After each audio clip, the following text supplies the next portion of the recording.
Compétence traduite en comportement. Ce type de compétence permet la définition de comportements relatifs aux tâches ou aux productions particulières d'un métier et rend possible l'évaluation de l'élève sur sa performance en fonction des conditions particulières et de critères précis.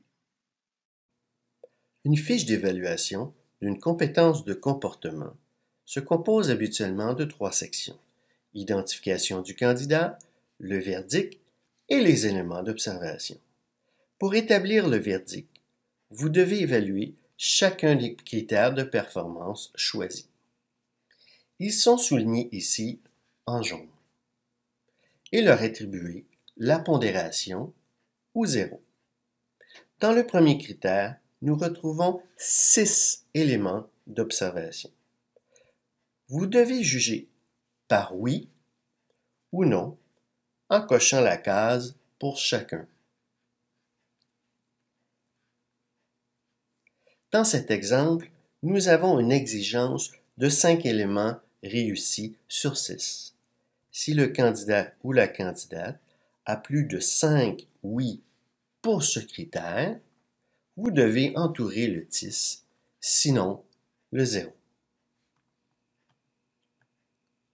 Pour le deuxième critère, nous retrouvons une tolérance. Dans ce cas-ci, nous accordons une marge de différence de 1/8 de pouce sur la mesure.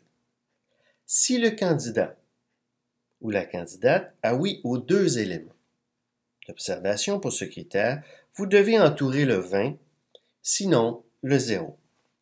Pour le prochain critère, si le candidat ou la candidate a oui aux 2 éléments d'observation pour ce critère, vous devez entourer le 25, sinon le 0. Pour les 3 autres critères, il n'y a pas d'élément d'observation. Vous devez juger les critères comme ils sont écrits pour accorder tous les points associés ou 0. Par la suite, comptabilisez le résultat et l'inscrire dans la section Verdict. Le comparer avec le seuil de réussite. Dans cet exemple, le seuil de réussite est de 75 points sur une possibilité de 100. Si le candidat ou la candidate a obtenu 75 points ou plus et que vous avez coché oui à la règle de verdict, vous devez cocher la case succès, sinon la case échec. Inscrire la date de l'épreuve et signer. Si vous avez des questions, n'hésitez pas à consulter votre conseiller ou conseillère pédagogique.